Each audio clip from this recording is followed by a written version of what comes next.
जो भी ये वीडियो देख रहे हैं उन सभी का स्वागत है और आज हम डिस्कस करने जा रहे हैं फर्स्ट इवेंट्स, उनके बारे में बात करेंगे।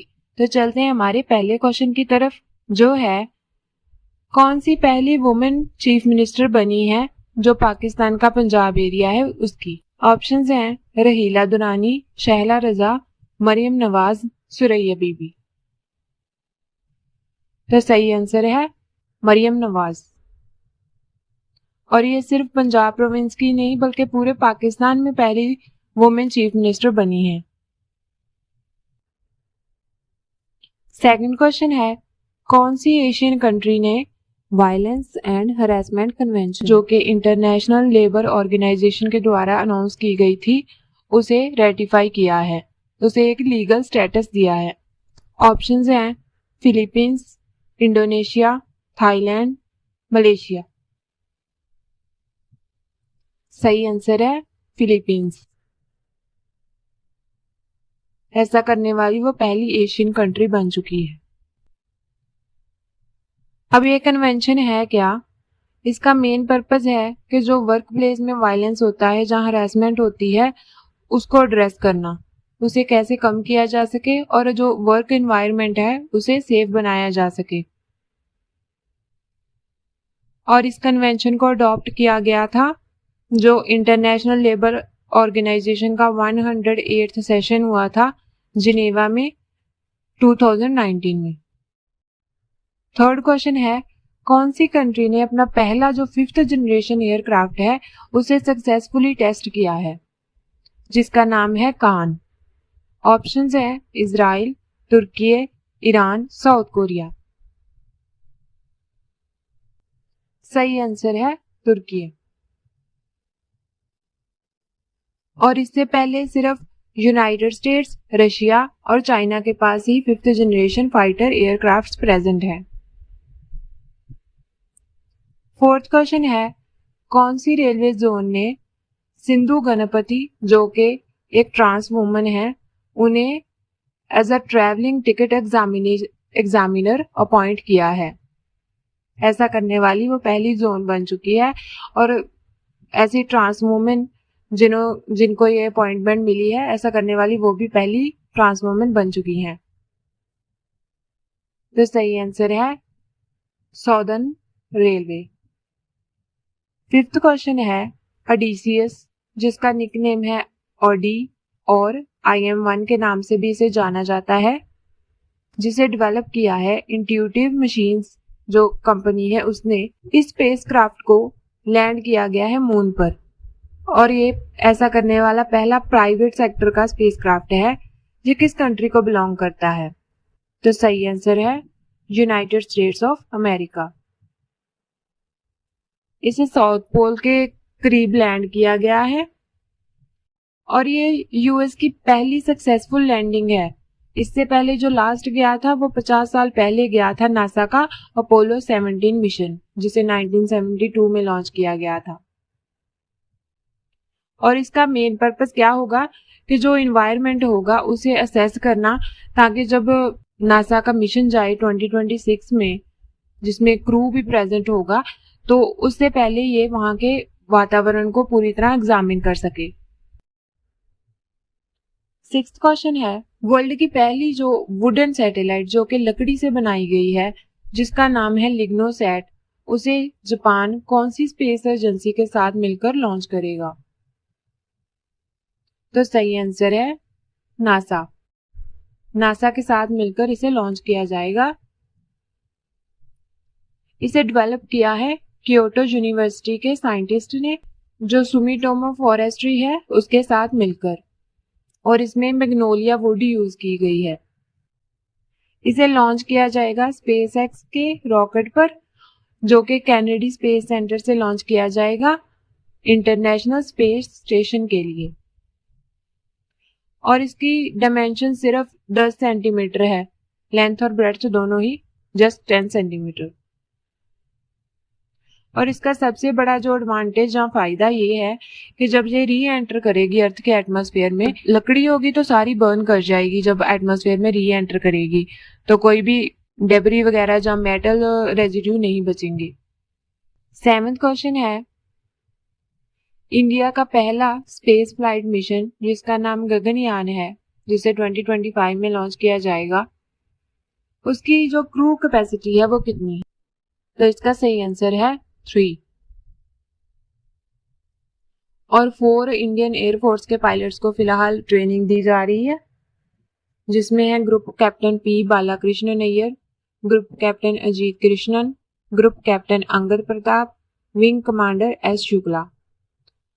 और इसका जो मेन मिशन क्या है कि जो 3 इंडिविजुअल्स होंगे क्रू में, उन्हें 3 डे के मिशन पर भेजा जाएगा स्पेस में, और अर्थ के लो ऑर्बिट में ही रहेंगे जो 400 किलोमीटर पर है। और भी इसरो ने कई डेवलपमेंट्स किए हैं, जिसमें व्योममित्रा एक वुमेन रोबोट एस्ट्रोनॉट को डेवलप किया गया है, और उसे इस गगनयान मिशन से पहले उसे स्पेस में भेजा जाएगा ताकि टेस्टिंग हो सके पूरी तरह। व्योममित्रा नाम लिया गया है संस्कृत वर्ड से, जिसमें व्योम का नाम मीनिंग है स्पेस एंड मित्रा का मीनिंग है फ्रेंड। और इसरो ने अपना जो क्रू एस्केप मिशन जो डेवलप किया है, जिसका नाम है TVD-1 मिशन, यह भी गगनयान मिशन का ही पार्ट है, उसे भी सक्सेसफुली टेस्ट कर लिया है। इसके अलावा इसरो ने इनसैट 3DS एक वेदर फॉरकास्टिंग करने के लिए सैटेलाइट भी लॉन्च की है, जो कि क्लाउड्स को स्टडी करेगी कि क्लाइमेट चेंज का क्लाउड्स पर क्या इफेक्ट पड़ता है और वो किस तरह से वेदर को इफेक्ट करता है। 8वां क्वेश्चन है, इंडिया के पहले चीफ ऑफ डिफेंस स्टाफ कौन थे? हाल ही में उनका पुतला लगाया गया है टंस ब्रिज स्कूल में, जो कि देहरादून उत्तराखंड में है। तो सही आंसर है बिपिन रावत। और जो प्रेजेंट टाइम पर हैं अभी फिलहाल, उनका नाम है जनरल अनिल चौहान, और ये उनके बाद सेकंड ही हैं अभी, जो कि 2022 से सर्विस में हैं, और इन्हें प्रोफेशनल हेड भी माना जाता है इंडिया की जो तीनों आर्म्ड फोर्सेस हैं उनका। और ये नीचे तीनों जो फोर्सेस हैं उनके चीफ्स के नाम दिए गए हैं। आर्मी स्टाफ के चीफ हैं general Upendra Dwivedi, naval staff के चीफ हैं एडमिरल दिनेश के त्रिपाठी, और एयर स्टाफ के चीफ हैं एयर चीफ मार्शल विवेक राम चौधरी। 9वां क्वेश्चन है, प्रीति रजक जो कि इंडियन आर्मी में पहली वुमेन सूबेदार बनी है, ऐसा पाने करने वाली वो पहली वुमेन बनी है जिन्हें सूबेदार का रैंक दिया गया है, वो कौन सी स्पोर्ट खेलती हैं? सही आंसर है ट्रैप शूटिंग। शूटिंग में ये एक इवेंट होता है, वो स्पोर्ट खेलती हैं। और जो पीछे एशियन गेम्स हुई थी 2022 में हांगझो चाइना में, वहां पर उन्होंने सिल्वर मेडल भी जीता था अपनी वुमेन्स की टीम इवेंट में। उनके टीम मेंबर्स थी राजेश्वरी कुमारी और मनीषा कीर। और वो पहली स्पोर्ट्स वुमेन थी जिन्होंने शूटिंग डिसिप्लिन में एज अ हवलदार जो ज्वाइन किया था।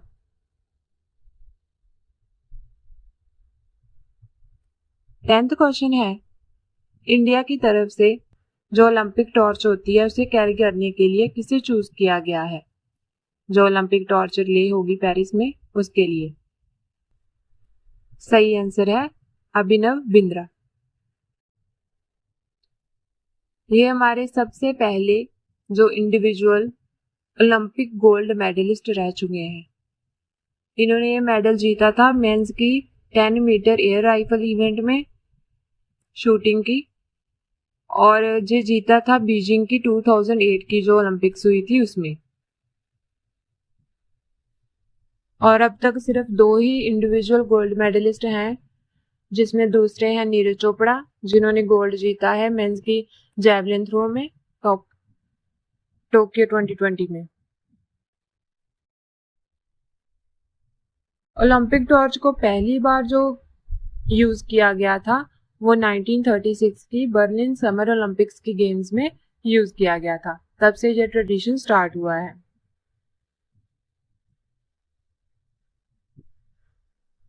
और पीवी सिंधु जो कि बैडमिंटन के प्लेयर हैं और शरद कमल जो कि टेबल टेनिस के प्लेयर हैं, ये दोनों ही फ्लैग बीरर थे जब ओपनिंग सेरेमनी हुई थी ओलंपिक गेम्स की वहां पर।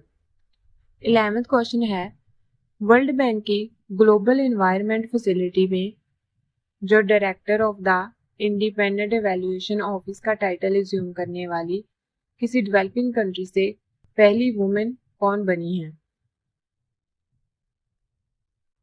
तो सही आंसर है गीता बत्रा, इंडियन इकोनॉमिस्ट हैं ये।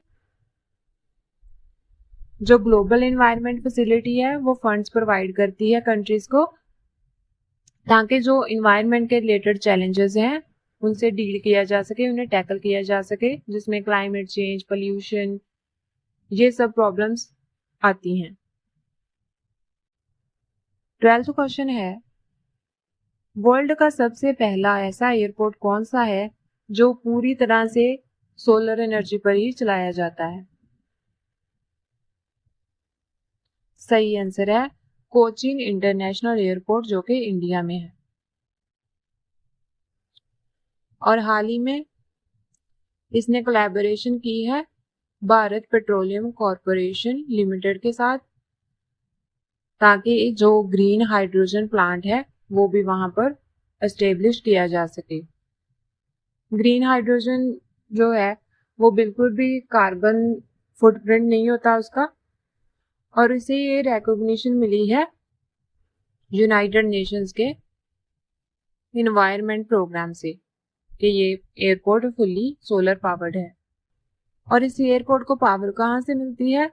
जो 46,000 सोलर पैनल्स लगे हुए हैं 45 एकड़ लैंड पर, और वो प्रोड्यूस करते हैं 12 मेगावाट पीक। इसकी पर डे आउटपुट होती है 52 मेगावाट आवर और पर ईयर होती है 18 गीगावाट आवर। और इतनी पावर अवेलेबल होती है कि ये पूरी तरह से उसी पावर पर डिपेंड कर सकता है। 13वां क्वेश्चन है, कौन सी नॉर्थ ईस्ट स्टेट जहां पर 100% टैप कनेक्शंस प्रोवाइड किए गए हैं हर घर जल मिशन के अंडर, ऐसा करने वाली पहली नॉर्थ ईस्ट स्टेट कौन सी बनी है? तो सही आंसर है अरुणाचल प्रदेश। जल जीवन मिशन को 2019 में लॉन्च किया गया था। मेन एम इसका यही था कि जो साफ पानी पीने वाला वो प्रोवाइड किया जा सके रूरल इंडिया में 2024 तक।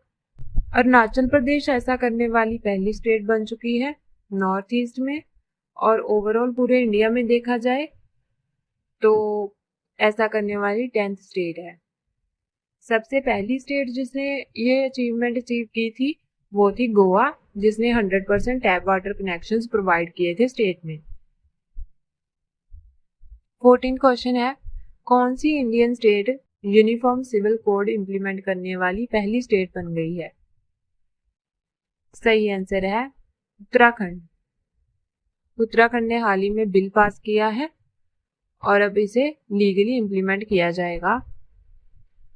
यूनिफॉर्म सिविल कोड का मेन जो होता है गोल कि जो भी पूरी स्टेट के अंडर सभी को, जैसे कि जो भी पर्सनल मैटर्स हो, बेशक मैरिज, डिवोर्स, इनहेरिटेंस जो भी हो, वो सभी लॉ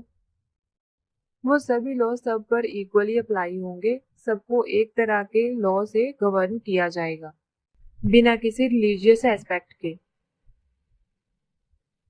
इससे पहले गोवा में यूनिफॉर्म सिविल कोड था जिसे पोर्तुगीज ने इम्प्लीमेंट किया था 1867 में, पर जब इंडियन यूनियन में गोवा को मिलाया गया था 1961 में तो यूसीसी को रिटेन किया गया था।